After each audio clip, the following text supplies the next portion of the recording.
seorang nenek, tapi berperan sebagai sosok ayah sekaligus ibu. Sempat bagi saya trauma, sempat punya keinginan ya udah gak usah keluarga gitu. Udah gak punya bapak kan, nenek kan yang ganti. Iya. Kenapa kok nenek diambil gitu?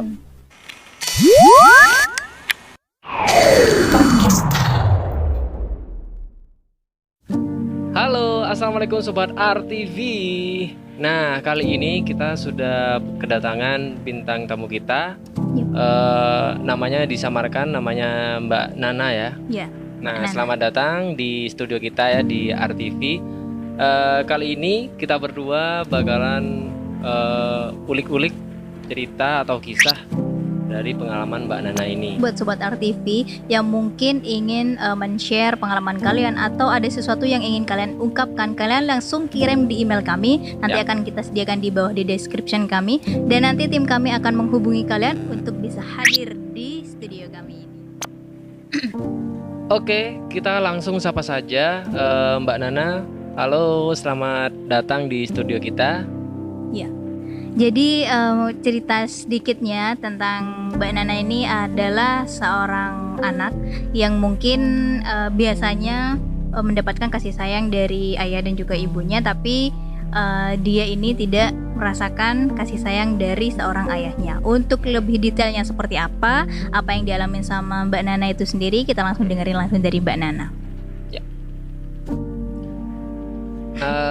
Gini, kira-kira Mbak Nana ini dulu awal kejadiannya dari kapan? Dari lebih tepatnya katanya dari 1,5 tahun. Dari usia saya 1,5 tahun. Oh, waktu itu berarti Nana masih kecil banget ya? Ya, 1 tahun. masih belum kenal sosok bapak. Oh gitu. Dan sejak itu kan emang 1,5 tahun itu kan baru bisa ngomong kan. Oh iya benar. Semenjak itu juga orang tua pisah dan gak pernah dapat kasih sayang seorang ayah, dan sampai sekarang ke bapak kandung itu gak tahu mau manggil ayah apa bapak apa siapa itu gak tahu. Oh nggak tahu memang ya. Jadi pas waktu Nana itu masih kecil gitu ya, umur masih 1,5 tahun gitu, yang pernah nggak sih, kan di usia 1,5 tahun tuh jelas lucu-lucunya ya, biasanya juga lucu-lucunya, habis itu biasanya banyak mengenal kata-kata yang lain lah gitu. Pernah nggak sih waktu kecil orang tua Nana itu atau menggambarkan, ngasih tahu Nana figur seorang ayahnya itu seperti apa gitu? Gak pernah, malahan tahu kalau itu orang tua bapak saya itu dari tetangga. Oh, dari tetangga. Oh gitu. Jadi kalau secara langsung dari orang tuanya Gak pernah. nggak pernah gitu ya.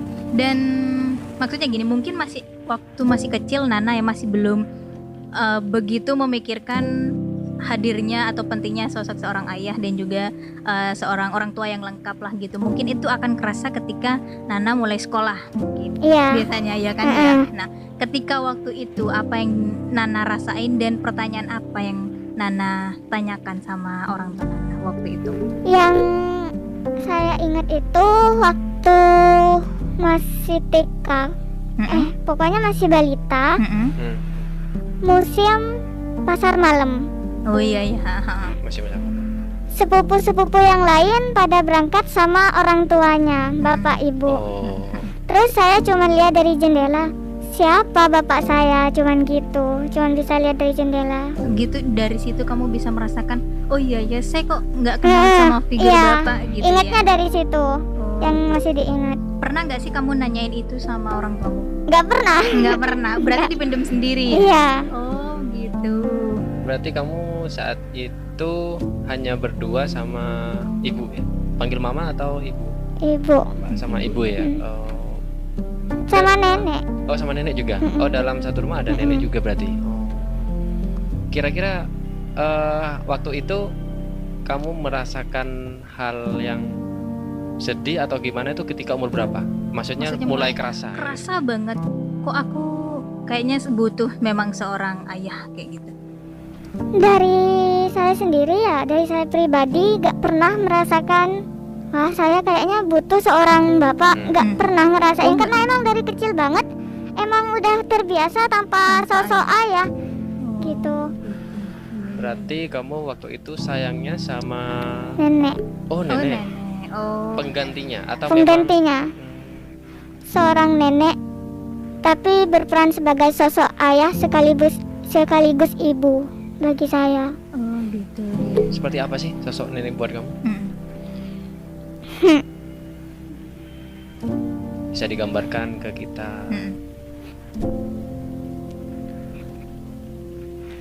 Nggak apa.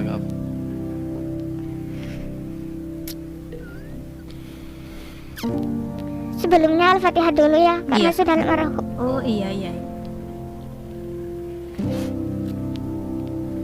Semoga neneknya Mbak Nana di sana tenang dan juga lebih bahagia lihat Nana yang sekarang. Amin. Sosoknya itu segalanya buat aku, karena dari semua tanggung jawab seorang ayah diambil alih baik sama nenek, dari mulai biaya, mendidik, semuanya, keperluan saya, semuanya dilakukan seorang nenek. Sampai sekarang lebih dekat ke nenek daripada ke ibu, malahan mau makan yang nyiapin ya nenek, perlengkapan sekolah juga yang nyiapin nenek. Selama sekolah dari TK sampai SMA kan selalu disiapin nenek. Pas SMA kelas 3 kan nenek meninggal. Kuliah di luar kota yang biasanya sebelumnya disiapin nenek kan, dari itu aku ngerasa banget kayak gak punya. Kayak nggak ada gitu. Jadi untuk selama ini yang sudah menutupi, anggap bisa dibilang Nana ini kan tidak ada figur seorang ayah, dan yang menutupi figur seorang ayah itu adalah neneknya Nana, ya kan. Dan ketika nenek sudah nggak ada di situ, Nana mulai merasa gitu ya.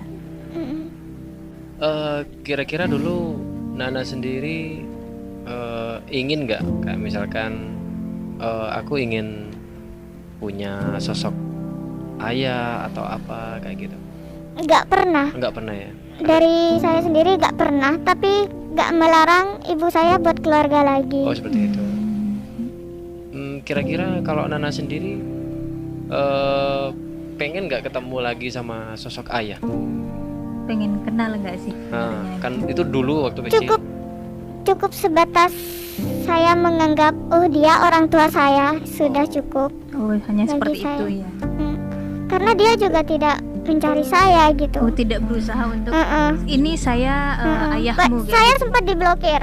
Oh, Waktu nenek meninggal, sebelum nenek meninggal, kan emang udah rencana saya mau kuliah di Malang kan.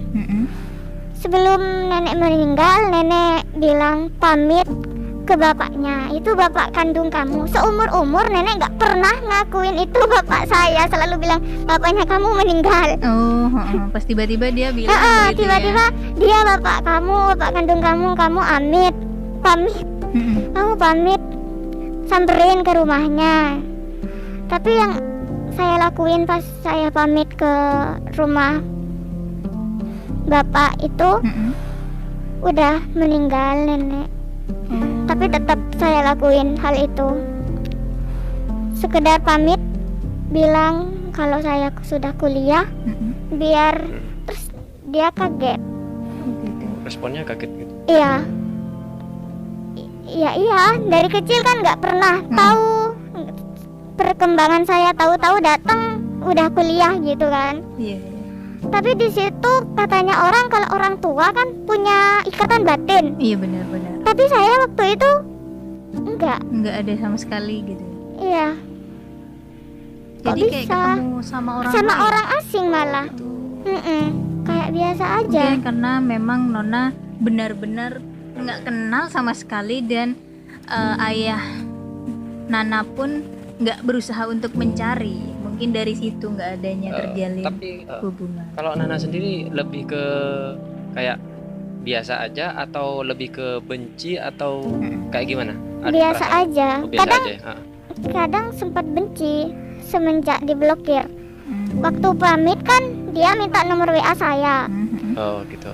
Waktu SD sempat ketemu, dia janjiin HP, tapi sampai sekarang belum bisa gitu. Nah, janji itu gak pernah saya tagih. Waktu minta nomor WA saya kasih, dia chat 1-2 kata, besoknya saya diblokir Nomor WA-nya gitu ya. sampai 3 kali. Waktu blokir pertama itu saya benar-benar ngerasa kalau bapak saya emang gak mau ke saya gitu. Salah saya apa? Saya waktu itu lagi praktikum di kampus, nelpon orang tua ke rumah, ya jelas marah kan. Kalau dulunya kan cuma tahu dari tetangga, itu loh bapak kamu, tapi orangnya gini, kan cuma sekedar tahu dari orang. Kalau pas waktu saya diblokir itu ngerasain sendiri. Oh, Kalau jadi emang kamu merasa omongannya tetangga itu oh benar. Oh gitu. Berarti memang Nona ini awalnya tidak berpikiran negatif gitu ya sama ayahmu sendiri gitu. Cuma karena kamu mengalaminya gitu. Jadi dari situ kamu oh iya benar. benar. Gitu ya. Karena kan Nana sendiri pun sudah bisa menilai sosok seorang itu kayak gimana. Kayak gitu dengan usianya yang sudah bisa dikatakan cukup dewasa begitu. Ya. Kalau Nana sendiri, kalau sampai sekarang kira-kira masih diblokir nggak? Belum. Waktu istrinya meninggal udah nggak diblokir, tapi saya yang nggak hapus karena saya sudah terlanjur janji gak akan nge-save nomornya lagi karena sudah cukup. Saya sudah ngalah 3 kali, sudah ke rumahnya 3 kali. Iya ya, dengan etikat kamu datang duluan ke rumahnya, mungkin itu adalah simbol kalau oke, baik-baik saja gitulah ya, harapannya Nana tuh seperti itu. Tapi ternyata ketika dia diblokir gitu ya, jadi dari situ mungkin dia salahku di mana kayak gitu mungkin ya. Ada sempat rasa nggak ingin mungkin dari ayah kandungnya mampir ke rumahnya Mbak Nana ini? Nggak pernah. Oh belum Pernah. Pernah nggak sih Nana tanya cerita dari orang tua Nana tuh? Waktu kemarin-kemarin yang baru diceritain semua sedetail-detailnya. Karena cerita dari pihak bapak itu beda. Berputar 90 derajat, itu berbeda. Oh berarti sebelumnya Nana sudah dengerin ceritanya tapi nggak dari ibu gitu ya? Udah tahu dari nenek sebelumnya, tapi cuma sekilas. Pas detailnya ini baru kemarin, pas liburan semester kemarin diceritain semuanya. Karena dari pihak ibu saya tahu kalau bapak ceritanya itu beda banget. Gitu. Jadi katanya ibu saya sudah berhak tahu cerita yang sebenarnya gitu. Oh karena Nana mungkin sekarang sudah Dewasa. mengerti gitu ya. Sudah mengerti. Mungkin untuk di usia Nana yang cukup muda ya, mungkin ini adalah bisa dijadikan pembelajarannya. Dan tapi gini, saya mau tanya, oh ya, Nana dari kecil sampai dewasa kan tidak mengenal figur seorang ayah gitu. Selain dari nenek, Nana itu kenal sosok laki-laki, sosok figur seorang ayah itu dari siapa? Dari om, suaminya tante. Karena kalau kayak bikin SIM, buat SIM itu kan perlu sosok seorang bapak seperti KTP juga. Nah itu yang ngurus om, Oh, yang ngurus omnya gitu. yang Jadi bantuin. Nana tuh deket ya sama omnya. Deket banget, deket akrab ya enggak cuman, tapi perhatian gitu. Oh perhatian. Kalau ada apa-apa pasti ke om. Pasti ke om ya. Kan sekarang nenek sudah nggak ada ya. Yang menggantikan nenek itu siapa untuk saat ini? Yang menggantikan gimana? Iya maksudnya yang anggap nenek itu tempat curhatnya kayak gitu. Nana lah, sudah maksudnya curhat, tempat mengeluarkan unek-uneknya Nana mungkin gitu. Nah untuk sekarang ini nih, siapa yang menggantikan? Mungkin Ke pelampiasan. ibu, Oh ke ibu. lebih Ke ke ibu ya. ibu. Berarti Nana sampai saat ini tinggalnya sama ibu. Iya. Berarti ceritanya apa-apa semua sama ibu ya. Dan untuk penilaian Nana sendiri dari dengan ceritanya Nana pernah mengalami hal yang tidak enak gitu ya dengan figur seorang ayah, apakah itu berpengaruh nggak sih buat Nana sebagai seorang wanita sekarang yang sudah mulai beranjak dewasa untuk mengenal laki-laki lain, itu berpengaruh nggak sih buat kamu? Iya, Berpengaruh. sempat trauma, sempat punya keinginan ya udah gak usah keluarga gitu. Oh gitu Oh, ya, pernah. ada Sempat perasaan pernah. Trauma itu karena. Iya, karena kamu nggak dulu pengen kayak gitu ya. sempat dulu waktu SMP sampai dibimbing sama guru BK untuk menghilangkan trauma itu. Oh gitu. Jadi kamu ke laki-laki kayak gimana? Benci Kayak apa? sama aja gitu. Oh, sama Biasa aja. aja, Tapi nggak ada. nggak benci banget gitu. Enggak. Oh. Nggak ada yang spesial gitu ya, Iya, biasa aja. biasa gitu. aja. Tapi sekarang Le- mulai lebih sering sendiri gitu. oh, lebih sendiri. Untuk saat ini, apakah ada seseorang yang misalnya bisa dikatakan teman dekatnya Nana gitu, ada? Iya ada. Apakah sosok lelaki itu bisa dikategorikan lebih ke mempunyai sikap seperti siapa gitu mungkin yang Nana kagumi seperti itu? Iya, lebih kayak ke nenek. Oh, lebih ke ini mengayomi banget gitu ya. Iya, Ya, makanya ngerasa nyaman ya sama teman dekat. Tapi untuk Nana sendiri yang memutuskan untuk oh ini sepertinya aku harus membuka hati Iya, untuk pria itu mulai kapan? mulai kapan ya? Karena kodratnya wanita ya pasti menikah gitu. Sempet ada kejadian sebelah rumah itu udah usia lebih, wanita usia 30 ke atas gitu kan, yang belum menikah, yang khawatir kan juga orang tuanya. Nah saya itu nggak mau orang tua saya khawatir, anaknya kan cuma saya satu, masa iya mau bikin orang tua saya khawatir itu gitu. Jadi dari situlah kamu mulai bisa membuka Bisa gitu membuka ya. itu. Bisa Sempat kepikiran dulu pengen masuk sekolah psikologi, biar Oh, suatu saat kalau punya rumah tangga biar gak kejadian seperti itu lagi. keren gitu. ya kalau gitu. jatuhnya sekarang Nana tuh agak takut, agak trauma gitu ya mau menjalin hubungan gitu ya sama orang. Tapi dengan semangatnya dia untuk memotivasi diri itu bagus sepertinya. Karena ingin sampai apa? Ada di titik sampai saat ini itu Sampai. sudah perjuangan yang menurut kita itu nggak gampang gitu. Dengan usia Nana yang masih sangat balita, dia sudah harus mengalami kejadian yang mungkin hampir tidak pernah diinginkan sama Betul. semua anak. Heeh. Tapi Nana sudah bisa melewati itu gitu ya dengan Ya. baik. Sempat nggak sih ada perasaan kamu tuh pengen kenapa sih kok harus aku yang kayak Iya, gini? Iya. sempat. Itu di titik ketika kapan Nana merasakan itu? Kan ada sepupu yang seumuran saya, sama juga cewek juga kan. Dia kan orang tuanya lengkap, terus apa-apa itu ke bapak sama ibunya itu selalu hadir gitu. Kalau ada undangan kayak perpisahan di sekolah, itu selalu bapak ibunya hadir. Terus saya, kenapa sih kok cuman saya yang selalu yang hadir, cuman ibu. Terus teman-teman itu kayak pada penasaran siapa bapak saya kayak Oh gitu. ada teman kamu yang nanyain Ada. itu? Iya kan Karena namanya juga sempat- anak-anak kan ya. Sempat pertemuan orang tua wali murid kan nggak pernah dari SD ya, seperti itu. Ketika ditanya sama temenmu, pasti kan namanya juga anak-anak waktu itu, pasti kan hanya sekedar tanya sebenarnya tujuannya, walaupun nggak pengen menyakiti, tapi kan setidaknya dia nggak tahu kan ceritanya Nana yang dialami itu kayak gimana. Nah perasaan Nana waktu itu gimana ketika ditanyain, mungkin mana ayahmu kayak gitu mungkin ya? Saya ketawa Karena nggak tahu mau karena apa. iya, emang saya udah biasa aja gitu.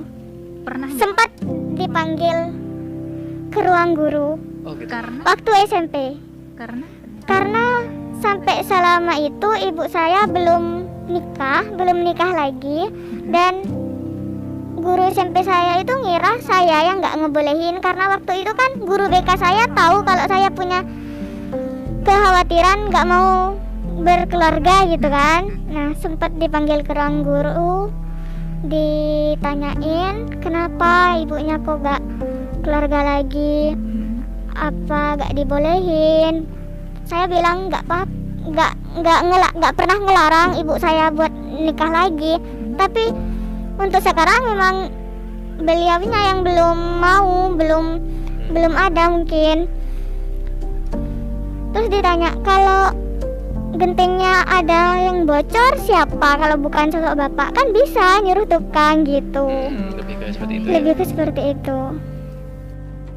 Oke, untuk Nana sendiri pasti itu adalah momen tersendiri ya untuk Nana. Kira-kira kalau kita bicara soal momen nih ya, ada nggak momen-momen yang tentunya Nana ingat ya bersama sosok Paling diingat. nenek kayak gitu ya? Paling diingat bersama sosok nenek, kan nenek itu sebagai pengganti dari sosok ayah seperti itu ya. Ada nggak kira-kira? Kalau momen yang paling diingat ya hampir semua momen saya ingat. Karena emang dari bangun tidur sampai tidur lagi ceritanya sama nenek gitu. Kesehariannya sama nenek. Yang paling saya sesali itu waktu momen terakhir nenek mau meninggal, itu nggak ada saya di sampingnya. Yang setiap harinya biasanya tidur seranjang sama saya, waktu itu malah ketepatan saya lagi nggak di rumah, lagi wisata kelas waktu SMA kelas 3 kan. Waktu mau berangkat nenek emang udah batuk, karena kalau batuk bukan penyakit yang serius buat nenek, karena emang setiap harinya salah makan sedikit batuk gitu. Sempet cekcok, saya gak mau ikut wisata itu karena ada masalah soal nomor tempat duduk di bis. Masalah sama temen gitu. Yang biasanya saya duduk di kursi tengah, jadi duduk di kursi depan, paling depan. Saya kan agak trauma juga kan kalau naik kendaraan, karena waktu SMP pernah kecelakaan, dan waktu kecelakaan dalam posisi sadar ngelihat semua, waktu saya sampai korbannya itu tergeletak jauh, saya masih sadar, masih ingat gitu. Nah, sempat trauma banget. Waktu itu udah gak mau ikut karena uang ongkos dan lain-lain sudah masuk kan ya, udah disiapin sama nenek jauh-jauh hari biar saya ikut. Nenek malah ngancam, kalau kamu nggak mau ikut, kembalikan uangnya. Saya dapat dari mana gitu. Nah, sebelum berangkat masih sempat minta potong kuku. Emang saya yang selalu motongin kukunya gitu. Pas perjalanan pulang wisata, nyampe Sampang, kan dalam posisi perjalanan dari Jogja ke Pamekasan nggak megang HP kan, sibuk baca-baca sholawat gitu, karena posisi di depan. Waktu berhenti sholat subuh baru ngecek HP, ternyata banyak banget pesan panggilan tidak terjawab dari semua tetangga sama nomor-nomor nggak dikenal, banyak banget. Masih kan sholat subuh jam 4:30 kan ya, yang berhenti di masjid. Tapi buka HP-nya baru jam 5. Yang sempat buka HP jam 5, terus nanya, "Nana sampai mana? Udah pulang belum?" Dijawab, "Kenapa?" "Nggak apa-apa, cuman mau nitip-nitip," bilangnya gitu semua. Oh, jadi nggak ada yang ngasih tahu gitu? Nggak ada, nggak tahu kenapa. Terus tante kan nelpon, saya angkat, terus suaranya nangis, terus langsung kepikiran ibu, langsung kepikiran nenek. Pasti ada sesuatu sama nenek, tapi gak ngira kalau bakal meninggal. Mungkin sakit, kemungkinan sakit opname gitu, karena pernah opname gara-gara batuk gitu kan. Tapi suaranya udah nangis banget. "Halo, kenapa tuh?" Udah gak bisa jawab. "Mana gurunya?" Langsung, jadi tante bicara sama guru. Oh, nggak ngomong sama Nggak. Nana langsung? Sama wali kelas ngomong, kalau mungkin ngomongnya kalau neneknya Nana sudah gak ada gitu. Terus wali kelas saya itu bilang, "Nana yang sabar ya, ikhlasin." Nah, Dari itu saya situ sudah gak ingat, kayak kan dari perjalanan Jogja ke Malang, dari perjalanan Jogja ke Pamekasan nggak tidur sama sekali berapa jam. Udah ngantuk banget, tapi nahan ngantuk karena sibuk baca-baca selawat kan. Pas waktu tahu ada kabar kayak gitu tuh rasanya kayak jelek, hitam semua. Pingsan? Nggak tahu ya pingsan atau nggak tahu, tapi pandangan udah hitam semua, tapi dengar suara teman-teman yang nguatin Nana itu masih dengar gitu. Sudah lemas semua gitu. Ya, ya. Yang awalnya sama yang awalnya anak-anak itu banyak berhenti, kan rumahnya ada yang di Berenta, ada yang di mana itu mau berhenti di sana ya, sama kondekturnya disatuin berhenti di depan sekolah aja gitu biar cepat. Nah waktu udah nyampe di sekolah, Nana dijemput sama salah satu family ya. Pas udah nyampe rumah, bayangkan ya, pulang seneng-seneng terus nyampe rumah udah langsung banyak orang. Ternyata yang nggak ada itu orang yang paling dekat.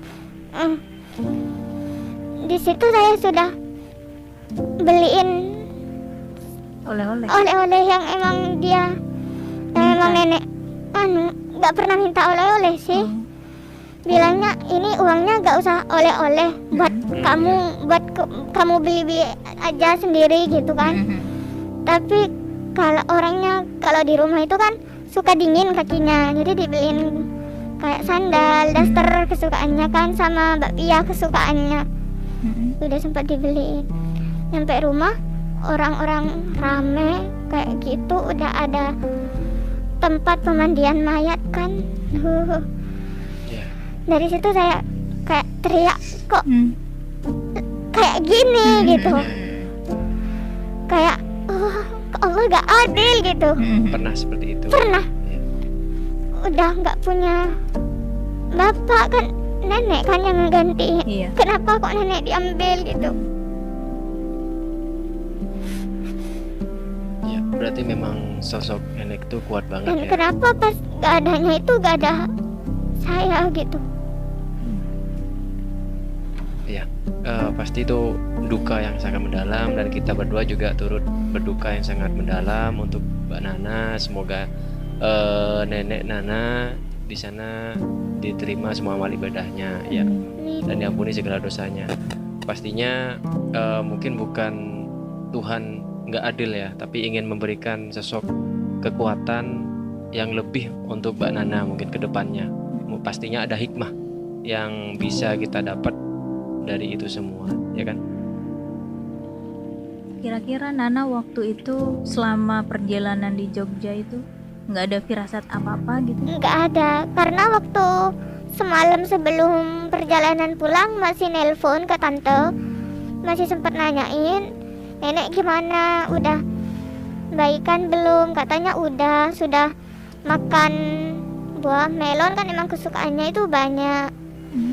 Udah bisa makan degan, itu kan emang kesukaannya. Berarti kan emang udah sehat kan. Jadi nggak ada pikiran sama sekali. Nggak ada sama sekali. Ternyata emang meninggalnya itu nggak ada yang tahu. Waktu jam sholat tahajud masih sempat sholat, masih keluar ke kamar mandi wudhu, jalan sendiri. Waktu itu biasanya habis sholat tahajud kan nggak tidur lagi kan kalau nenek. Nah semenjak waktu itu malah tidur lagi, dan ternyata bukan tidur sebentar, malah untuk selamanya gitu. Waktu mau dibangunin sholat subuh memang udah gak ada, tapi masih anget gitu katanya. Berarti baru-baru kan. Oke, semoga husnul khotimah ya. Iya. Kira ada nggak hal yang pesan-pesan dari nenek untuk Nana ini? Yang sampai saat ini itu dijadikan pegangan hidupnya Nana. Iya. Yang pertama, yang harus jadi wanita yang mandiri itu pasti ya. Padahal nenek sendiri selalu manjain saya gitu. Harus pintar masak, terus kalau udah berkeluarga gak boleh ngelawan kayak gitu, harus nurut. Lebih ke bekal gimana nanti menjalani keluarga sih, pesan-pesannya kayak gitu. Mungkin nenek tahu kalau saya ada trauma akan hal itu. Hal yang sangat saya nggak nyangka ya, bukan cuman dari lahir saya dibiayai sama nenek, tapi sampai sekarang pun saya kuliah dan biaya hidup sehari-hari saya itu udah disiapkan sama beliau. Oh, ada tabungan kayak gitu ya? Iya, Sedetail itu ya berarti. iya. Waktu nenek sudah meninggal kan belum masuk kuliah kan, terus saya udah kayak ngubur gitu, ngubur dalam-dalam keinginan saya buat kuliah di luar kota. Tapi ternyata ada yang sudah disiapkan. Berarti saking benar-benar sayangnya ya? Iya, Berarti sudah, ya memang seperti itu, nenek memang sama cucunya itu sudah seperti anak sendiri, sudah bahkan melebihi sayangnya daripada anaknya, kayak seperti itu logikanya. sampai pernah ada tetangga itu kayak, kok kuliah sih, dapat dari mana sih biayanya, kayak gitu. Kuliah di luar kota pula. Dikira itu sama biasa ya, tetangga dikira itu numpang ke tante kan. Kalau ibu saya kan nggak mungkin gitu, karena cuman gaji honor gitu. Masa iya bisa nyekolahin anaknya sampai gitu-gitu. Tetangga pernah, padahal kan mereka nggak tahu yang sebenarnya. Ternyata sudah disiapkan ya sama Iya. almarhum nenek. Sampai sejauh itu dia itu memikirkan untuk masa depannya Nana. Iya, betul. Pastinya kita mengambil pelajaran yang berharga banget dari Mbak Nana ini, sosok yang bisa kita kira kuat banget ya. Gitu ya, kuat banget ini karena pengalaman hidupnya yang nggak semua orang pernah merasakan hal kayak gini. Kira-kira untuk Mbak Nana sendiri ada nggak motivasi atau pesan atau apapun itu yang bisa menguatkan orang-orang di luar sana, Sobat RTV yang lagi nonton video ini, yang mungkin mengalami hal yang sama seperti Nana? Karena menurut kami itu bukan suatu hal yang mudah dan gampang gitu ya, dengan perjalanannya Nana yang seperti ini, dan terakhir harus kehilangan sosok yang menjadi penguat Nana gitu.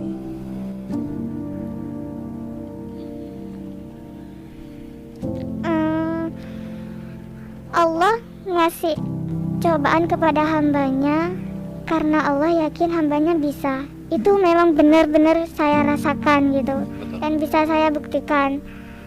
Yang sebelumnya cuman tahu baca lewat buku gitu, ternyata bisa saya alami juga. Terus kalau saya ikhlas, semuanya akan ringan.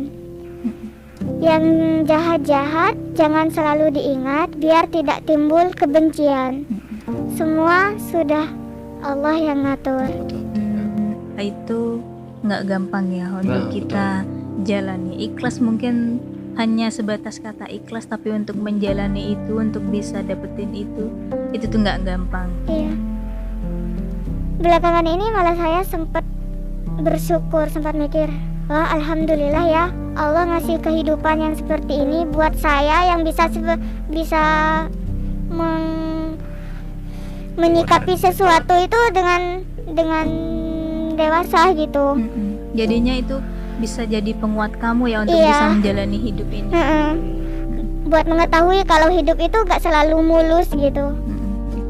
Dan sampai detik ini juga kira-kira hal apa atau mungkin yang bisa menguatkan atau yang bisa membuat Nana ini bisa menjalani hidup sampai saat ini? Maksudnya lebih ke motivasi apa enggak? Ada enggak kayak gitu? Ada. Sampai berjuang sampai saat ini ya tentunya buat membahagiakan ibu kan.